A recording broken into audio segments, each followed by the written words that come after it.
So I'm 6 minutes into this speech from the head of the UN, right?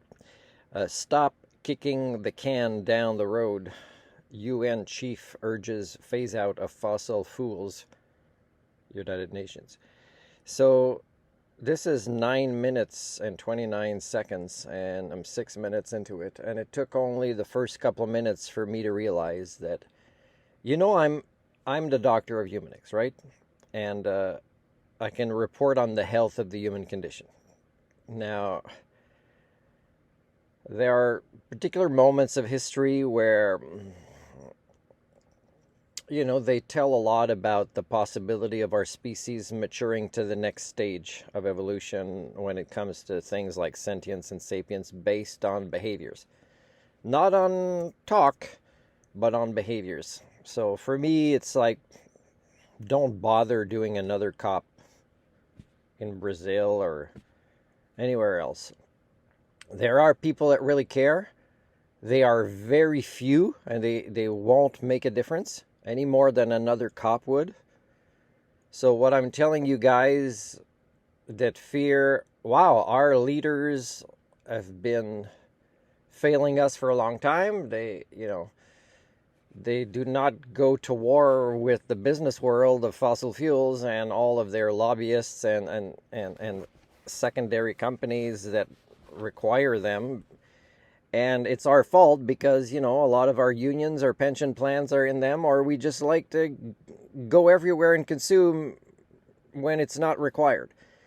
So the only thing that would prove to me I'm wrong about assessing your species with an event such as COP28, which is not two people meeting and talking about something. COP28 is a lot of countries involved, a lot of scientists involved, a lot of activists involved, but it's still not as powerful a source of change as what the norm does.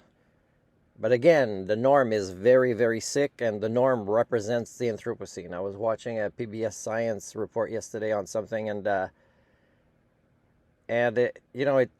it states that 10,000 years ago is when the Anthropocene started. I'm not going to disagree with that. I think it has a lot to do with agriculture, for example, as a form of domestication, as a foundation to the end of the possibility of our species to evolve. And I'm not against growing food or eating food.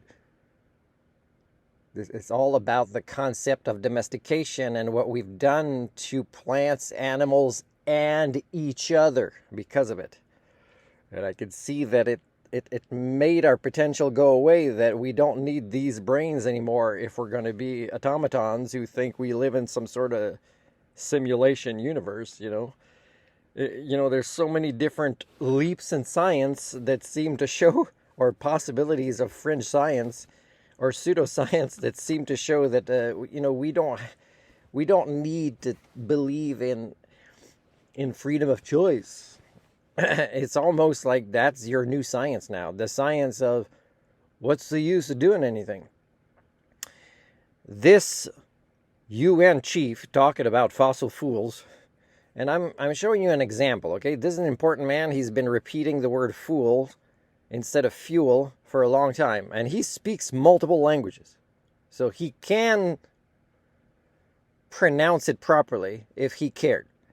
And this speech, I'm sorry, it's business as usual. It's not I'm your father and you are failing and that is not okay and there will be consequences. That should be the speech that proves to me that we can evolve past prepubescent as a species. And there's no signs of it whatsoever. So are you guys, all of the norm, willing to prove me wrong about my assessment of your failed people primate species by suddenly not waiting for your leaders, political or business world or religious or whatever, and start totally changing the way you live your lives? Because it's true. It's basic supply and demand. They're not selling oil to extraterrestrials. They're selling it to you guys. You're buying it.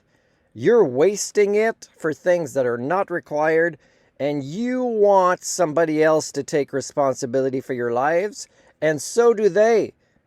They believe in science that isn't going to come.